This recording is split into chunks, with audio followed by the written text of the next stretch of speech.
Hello students. Now in today's session we will discuss about the consumer equilibrium with IC curve approach, indifference curve approach. तो इसके अंदर यहाँ पर जैसे consumer equilibrium की meaning बता चुका हूँ मैं आपको. कंज्यूमर इक्विलिब्रियम मैं डिस्कस कर चुका हूँ with the in case of single community and also I have discuss in my previous video consumer equilibrium in case of two communities. Now today we shall discuss about the consumer equilibrium according to the IC curve approach, indifference curve approach. Like in my previous videos I have discussed about the indifference curve क्या होता है, budget line क्या होता है, budget set क्या होता है. Now all these things will be used today in this session, in this topic. Now consumer equilibrium का जो इसमें meaning given है, that you can see the notes are given out there on the left hand side of the screen. Consumer equilibrium refers to the optimum choice of consumer when he maximizes his satisfaction. तो मतलब क्या कहता है कि consumer equilibrium कब होगा, जब उसको जो मैक्सिमम से मैक्सिमम सेटिस्फैक्शन मिलेगा. Now according to the IC curve approach, जब भी इसमें आईसी कर्व के थ्रू इसमें बताया जाता है इसमें कंज्यूमर इक्विलिब्रियम, तो ये देखिए आपकी स्क्रीन पर ये डायग्राम गिवन है. ये डायग्राम आपने बहुत ज़्यादा ज़रूरी है, बहुत ज़्यादा इंपॉर्टेंट है. इसके अंदर बिना डायग्राम के अंदर इसमें एक्सप्लेनेशन नहीं हो सकता. And on the left hand side 3 points are given out which are related to the 3 conditions which are necessary for the consumer equilibrium according to IC approach.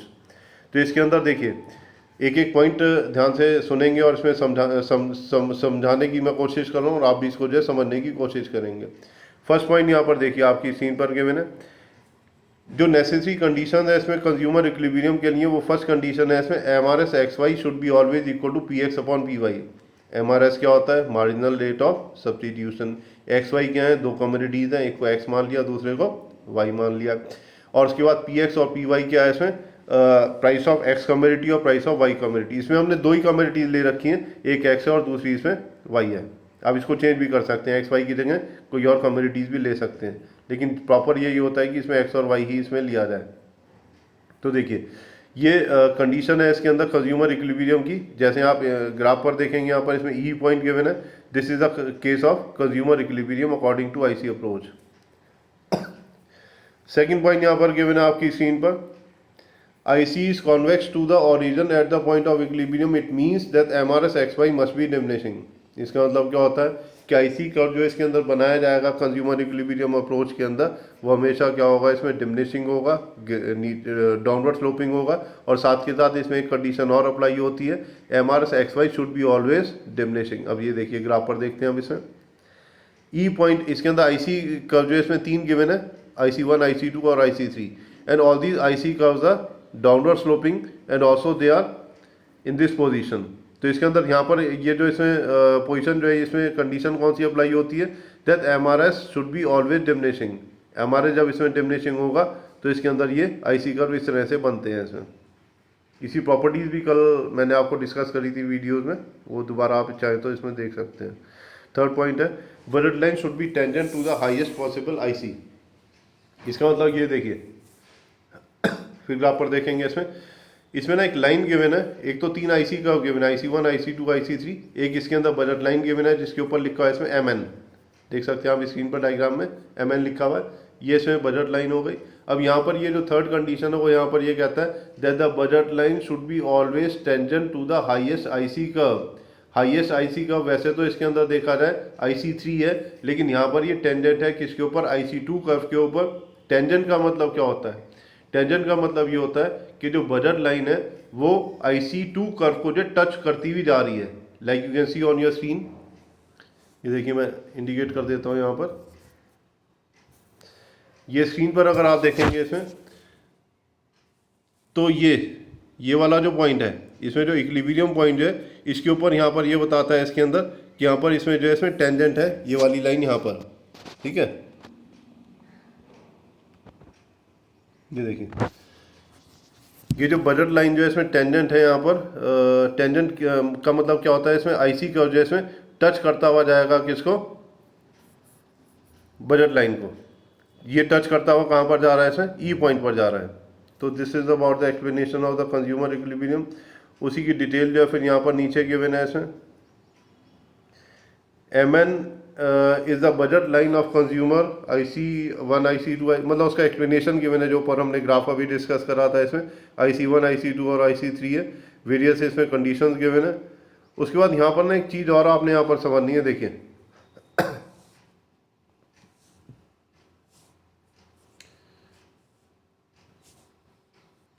यहाँ पर अगर आप गौर से देखें तो इसके अंदर क्या हो रहा है, ये जो बजट लाइन जो है वो 3 पॉइंट्स के ऊपर कट कर रहा है, 3 पॉइंट्स के ऊपर टच कर रहा है। एक तो D पॉइंट है, E पॉइंट है और एक C पॉइंट है।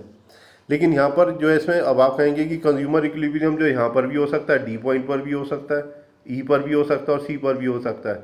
लेकिन हमने यहाँ पर जो है कंज्यूमर इक्विलिब्रियम जो वो लिया है कहाँ पर, E पॉइंट पर लिया है। क्यों?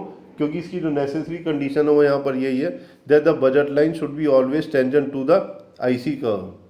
ठीक है, तो इसके अंदर इक्विलिब्रियम पॉइंट आपने कंफ्यूज नहीं होना है कि हम D लेंगे, C लेंगे या E लेंगे। तो इसके अंदर always you have to take E point according to the necessary condition which are given out on the left hand side of your screen.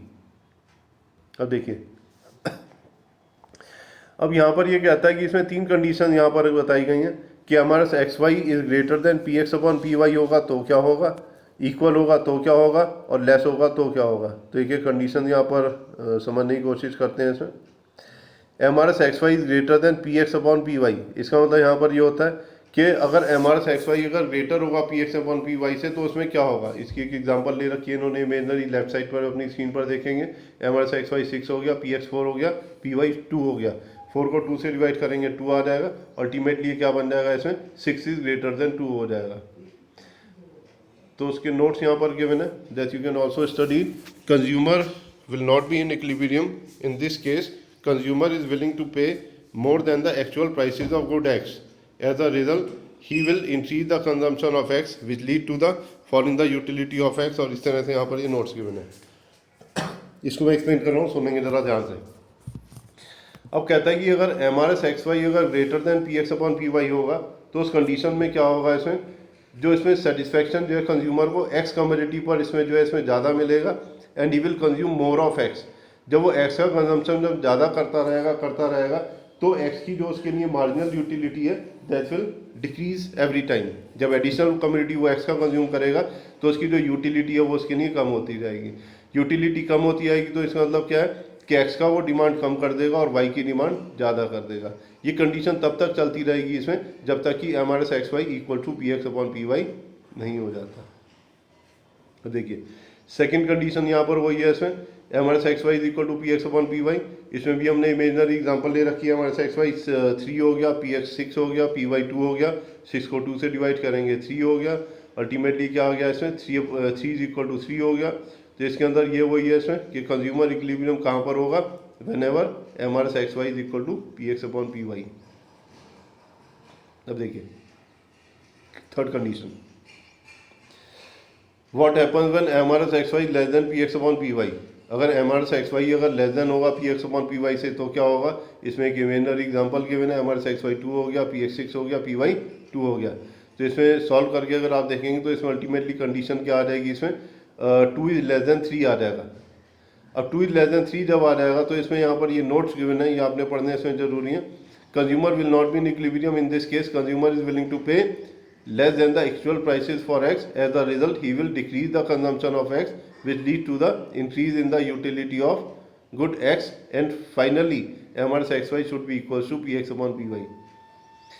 इसका मतलब यहाँ पर ये बताया जाता है कि अगर MRS XY अगर less than PX upon PY होगा तो क्या होगा, consumer will start consuming less and less of X commodity, क्योंकि उसके लिए यूटिलिटी कम हो गई X की। जब X की यूटिलिटी कम हो गई तो क्या करेगा, X का कंजम्पशन जो वो धीरे धीरे कम करना शुरू कर देगा।